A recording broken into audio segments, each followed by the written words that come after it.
Right. So, I thought I'd show off some of the Abysmal Records projects that have been kind of released over the course of the last few months that I've been doing the open submissions. Before open submissions began, I was doing this as sort of more of a personal type of thing. It was mostly just to produce, music for the bands that I'm in, Council of Vermin, Brain Dead Rejects, and other little side projects. And, you know, um, that was what the original purpose of this whole thing was for. But now that I've done this open submissions program that I do, it's, I don't know, I've gotten a lot more fulfillment out of this whole thing. And it's nice to make, releases for artists, local and from out of the area. Like, for example, one of the projects I'm going to show today is for a group in the Bay Area. So, it's a joy regardless. I've been enjoying this, and I was just going to show some of the projects that I've had in the works lately. The first one that I did that was an open submission was Gooseneck's Full Sugar. I did it on a cassette only. It's a blue, mostly. I made it with this website. I don't know. I made it with some template thing. And these ones actually have labels on them. The first 25 that I pressed did not have labels on them. Because at the time I just didn't have just sticky labels. Eventually I'm going to ditch this and move on to like printed labels, or stamped, preferably. But for now, they have an update, an upgrade. It's just, some labels on the A side and the B side, just so it doesn't say Maxell Communicator C30 on it. It doesn't just say Maxell on it when you open up what's supposed to be a professional case. I don't know. But this is probably the most refined this one's going to get. Once again, this is a solid album. Like, this EP is all the way through. No skips.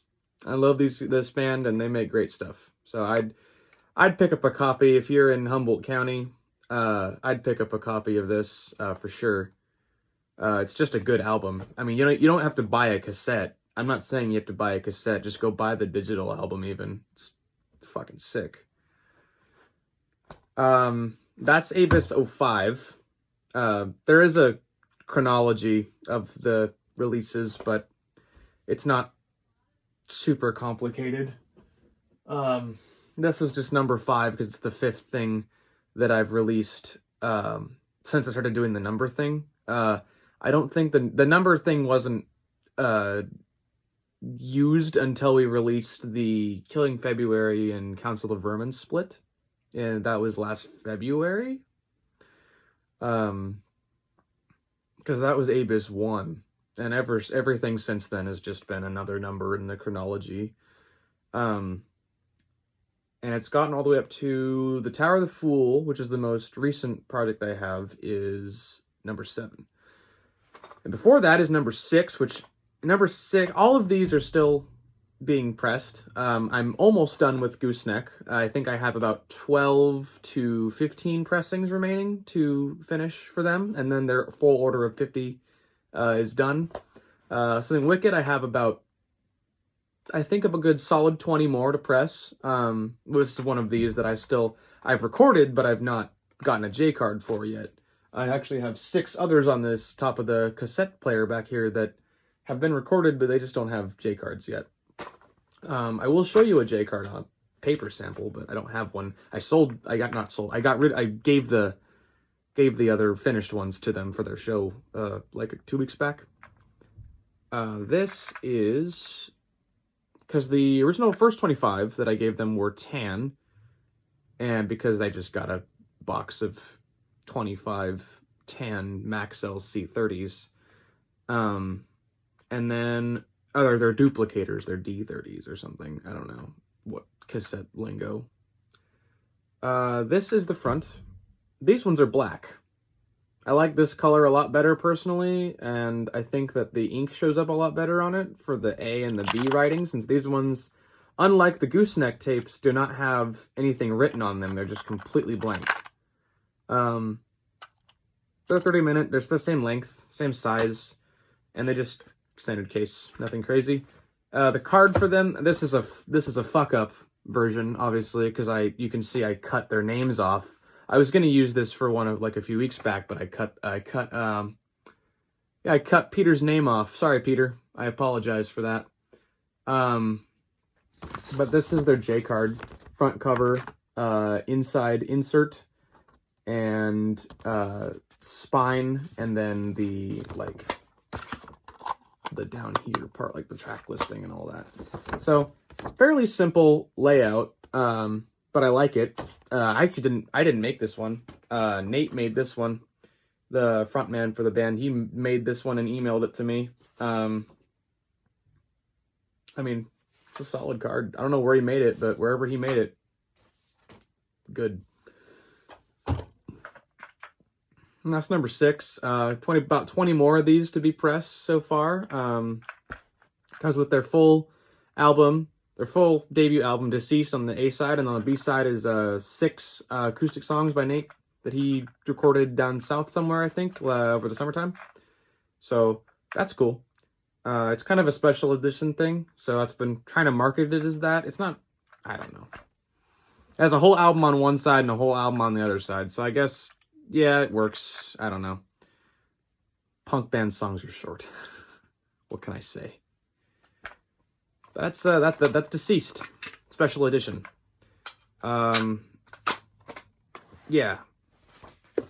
Obviously, more will come of most of these, and there'll be more projects. This is just the 3 that I've had for the last few months. And they've all been a wonderful experience to work on. I mean, you just get to sit here and listen to like 3 solid albums, basically back to back for hours, and hey, I'm not complaining. Number 7, and also I believe will be, with the latest addition to the Abysmal chronology, number 7 is, and this cover is not the finished cover. This is a test cover that I made because I fucked up with the printing dimensions and it's way too small. So ignore that for now. Eventually they'll look good, I swear. But this is the Tower of the Fool Against the World. I believe this is their second EP. Second or third EP. It's only 4 tracks, they're all 4 of them are bangers. I've really enjoyed this one a lot, actually. Yeah.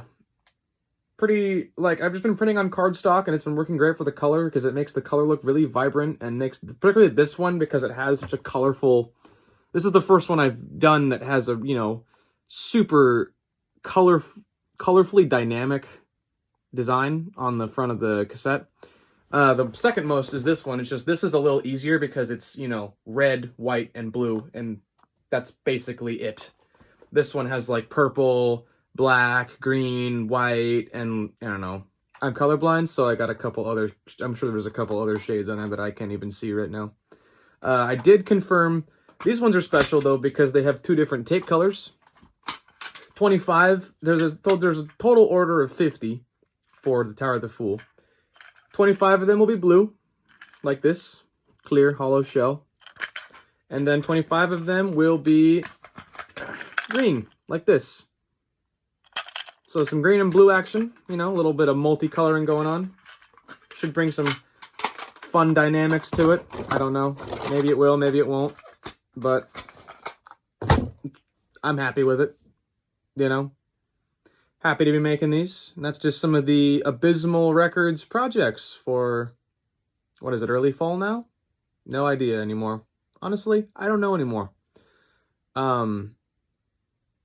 Yeah, if you want to see more of the process of making cassette tapes, or, I don't know, videos on what the fuck I do, comment if you want to see some stuff. I really don't know what to do anymore. I just upload videos of shows and bullshit. So throw them at me.